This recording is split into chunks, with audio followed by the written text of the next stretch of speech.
यही 9 कथा को जदि आपण जानी पारंत निश्चित भाव में आपण जानिबे यही 9 प्रकार लक्षण बा 9 प्रकार घटना आपणक घरे परिप्रकाश हेले बा आपण उपलब्धि कले निश्चित भाव में आपणकर सुखर दिन आसुची माँ महालक्ष्मींकर आगमन हेउची एथिरे तिले मात्र संदेह ना।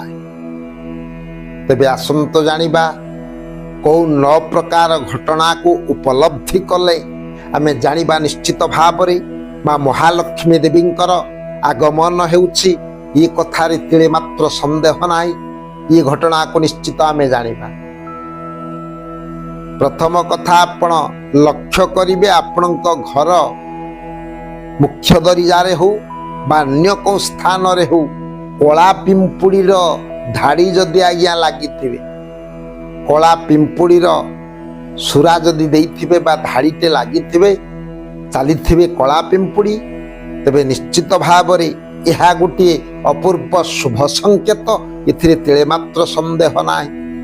आउ जदि जो कला पिंपुड़ी माने जदि आहार घेनी चलते खाद्य धरी आज्ञा जदि यातायात करुथिबे सेही पिंपुड़ी धाड़ी मध्यरे ताहा मध्य अत्यंत शुभंकर परिस्थिति आपण उपलब्धि करिवे। लक्ष्मींकर आगमनर प्रथम पावच्छ कहले आज्ञा अत्युक्ति हेब नाही। ये घटना को जदि आपण देखुथा आउ गोटे कथा होछि आज्ञा पारा जदि आपणक घर को आज्ञा पारार आगमन होछि बा पारा आसुचंती निश्चित भाव में यह लक्ष्मींकर आगमनर सूचना बा निश्चित गुड़ा शुभ समय आपण प्राप्त हवा को जाउचंती एतिरे तिले संदेह ना। तेबे आपण कहबे ये सिना दुईटी कथा आमे आज जानिबा प्रकृत रे को 9टी घटना को उपलब्धि कले आमे लक्ष्मी देवींकर आगमन होछि आउ आमर अभाव अनाटन दूरीभूत हेबो शुभ समय प्राप्त हेबो बोली आमे जानिबा। ये हला या पेचा लक्ष्मींकर बाहन होचंती आज्ञा पेचा से पेचा जदि आपणक घर को आसुथेबे आपणक घरे आसी जदि प्रवेश करिवे केही केही हुए तो कहंती पेचा होची अशुभ ना आपणक घर को जदि पेचा आसुथाए निश्चित भाव में ये लक्ष्मींकर बाहन एवं लक्ष्मींक आगमनर पूर्व संकेत कहले मध्य ये अत्युक्ति हेब नाही।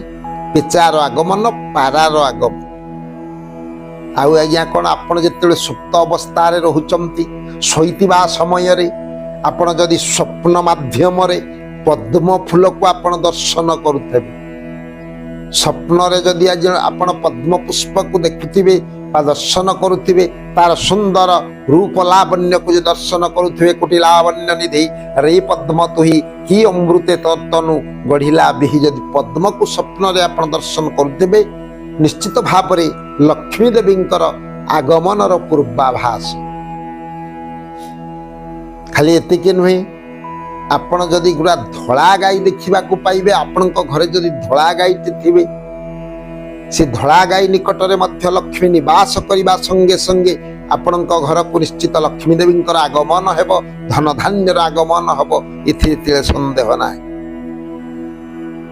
आउ गोटे कथा मु आपण मान को कहबे आज्ञा आपण स्वप्न रे जदि देखुतांती कुमारी कन्या को आपण जदि सुसज्जित होइतिबा समय रे आपण कुमारी कन्या को दर्शन करुथबे निश्चित भाव रे से होचंती लक्ष्मींकर अंश स्वरूपा। कुमारी पूजा मध्य आपण माने करंती कुमार पूर्णमी रे कथा मध्य अद्यावधि प्रचलित अछि। तेबे आज्ञा छोट कन्या सुसज्जित अवस्था रे ताकु जदि आपण स्वप्न रे देखंती निश्चित भाव रे गोटा शुभ संकेत लक्ष्मी देवींकर आगमन हबार ये गोटा संकेत मध्य आपण जानि पारि। इपण आपण घरु बाहरिबा समय रे आपणक घरे झाड़ू मरा होउची झाड़ू अत्यंत शुभप्रद जिनिस से झाड़ू मारिबा समय रे आपण जदि घरु यात्रा करंती आपण बाहरी पड़िबा संगे संगे अन्य घरे हो बर जदि के झाड़ू मारिबार संकेत को आपण देखा पाती निश्चित भाव में यह आपण प्रति शुभप्रद एवं लक्ष्मी देवींकर आशीर्वाद निश्चित आपण प्राप्त हेबे। आउ गोटे आज्ञा मुख्य कथा मु आपण मान आगे कहबी आपण उपलब्धि करिथिबे प्रत्येक घरे आज्ञा तुलसी चौरा अछि। तेबे तुलसी चौरा प्रकृत रे प्रत्येक घरे आम परंपरा अनुसार आमे समस्ते तुलसी को ସ୍ଥାପନ କରି ପୂଜା ଅର୍ଚ୍ଚନା କରୁଛୁ। ସେ ତୁଳସୀ ଚଉରା ନବପଲ୍ଲବିତ ହବା, ତୁଳସୀ ବୃକ୍ଷଟି ଚଉରାରେ ଯେଉଁ ବୃକ୍ଷଟି ଅଛି ନବପଲ୍ଲବିତ ହବା ସଙ୍ଗେ ସଙ୍ଗେ ଯଦି ଆଜ୍ଞା ସେଥିରେ ତୁଳସୀ ମଞ୍ଜରୀ ମଧ୍ୟ ଉତ୍ପନ୍ନ ହେଉଥିବ ଏବଂ ତାହା ନବପଲ୍ଲବିତ ହେଉଥିବ, ସୁନ୍ଦର ଭାବରେ ତୁଳସୀ ବୃକ୍ଷଟା ବଢ଼ିଥିବ, ନିଶ୍ଚିତ ଭାବରେ ଆପଣ ଜାଣିବେ ଇଏ ଲକ୍ଷ୍ମୀ ଆଗମନର ନିଶ୍ଚିତ ଭାବରେ ଇଏ ଶୁଭ ସଂକେତ, ଏଥିରେ ତିଳେ ସନ୍ଦେହ ନାହିଁ। ଆଉ ଗୋଟିଏ ମୁଖ୍ୟ କଥା ହେଲା, ଆପଣ ଉପଲବ୍ଧି କରିବେ ମନରେ ଅଧିକାଂଶ କ୍ଷେତ୍ରରେ ଆପଣ ମାନଙ୍କ ଯେତେ ଧନ ରତ୍ନ ଐଶ୍ୱର୍ଯ୍ୟ ଥାଉ ନା କାହିଁକି ମନ ମଧ୍ୟରେ ଆପଣ ହୁଏତ ଅଶାନ୍ତି ବୋଧ ହୁଅନ୍ତି, ଅଶାନ୍ତି ବସା ବାନ୍ଧି ରହିଥିଲା। କିନ୍ତୁ ଆଜ୍ଞା ଲକ୍ଷ୍ମୀ ଦେବୀଙ୍କର ଆଗମନ ହେବାର ପୂର୍ବାଭାସ ସମୟରେ ସବୁ ସମୟରେ ମନରେ ଶାନ୍ତି ଭାବ ରହିବ, ଅଶାନ୍ତ ଭାବ ରହିବ ନା, ସଦାବେଳେ ଆଜ୍ଞା ମନରେ ଶାନ୍ତି ବିରାଜମାନ କରିଥିବ। ଆପଣ ବିଶେଷ ଭାବରେ ଲକ୍ଷ୍ୟ କରିବେ ଏ ପ୍ରକାର 9 ପ୍ରକାର ଘଟଣା ଯଦି ଆପଣ ଉପଲବ୍ଧି କରନ୍ତି ବା ଏ ଦୃଶ୍ୟକୁ ଯଦି ଦେଖିବାକୁ ପାଆନ୍ତି, ନିଶ୍ଚିତ ଭାବରେ ଆପଣଙ୍କ ଘରକୁ ବା ଆପଣଙ୍କ ପୁରକୁ ଲକ୍ଷ୍ମୀ ଦେବୀଙ୍କର ଆଗମନ ହେଉଛି ବୋଲି ଜାଣିବେ, ଏଥିରେ ତିଳେ ସନ୍ଦେହ ନାହିଁ। କଳା ପିମ୍ପୁଡ଼ିର ଧାରୀ ବା ପାରା, ପିଚା, ପଦ୍ମ ଫୁଲ ସ୍ୱପ୍ନ, ଛୋଟ କନ୍ୟା ସୁସଜ୍ଜିତ ଭାବରେ ସ୍ୱପ୍ନ, ଝାଡୁ ମାରୁଥିବା କଥା, ତୁଳସୀ ବୃକ୍ଷ ଅତ୍ୟନ୍ତ ନବପଲ୍ଲବିତ ଏବଂ ମନରେ ଶାନ୍ତି ଭାବ, ଏ କଥାକୁ ଯଦି ଆପଣ ଉପଲବ୍ଧି କରିବେ, ଏ ଯେଉଁ 9ଟି କଥା ମୁଁ ଆପଣମାନଙ୍କ ଆଗରେ ପରିପ୍ରକାଶ କଲି, ଏ 9ଟି ଘଟଣାକୁ ଯଦି ଆପଣ ଉପଲବ୍ଧି କରିବେ ନିଶ୍ଚିତ ଭାବରେ ଜାଣିବେ ଯେ ଲକ୍ଷ୍ମୀ ଦେବୀଙ୍କର ଆଗମନ ହେଉଛି, ଏଥିରେ ତିଳେ ସନ୍ଦେହ ନାହିଁ। ତେଣୁ ଆପଣ ମାନେ ନିଶ୍ଚିତ ଭାବରେ ସେ ଧନର ଅଧିଷ୍ଠାତ୍ରୀ ଦେବୀ ମା ଲକ୍ଷ୍ମୀ, ସେ ଲକ୍ଷ୍ମୀଙ୍କ ପଦ କଞ୍ଜରେ ଆପଣ ଶରଣ ପଶିବେ।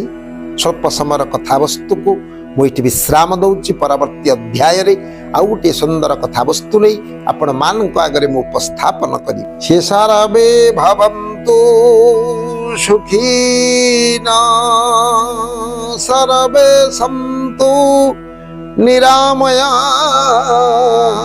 ସର୍ବେ ଭଦ୍ରାଣି ପଶ୍ୟନ୍ତୁ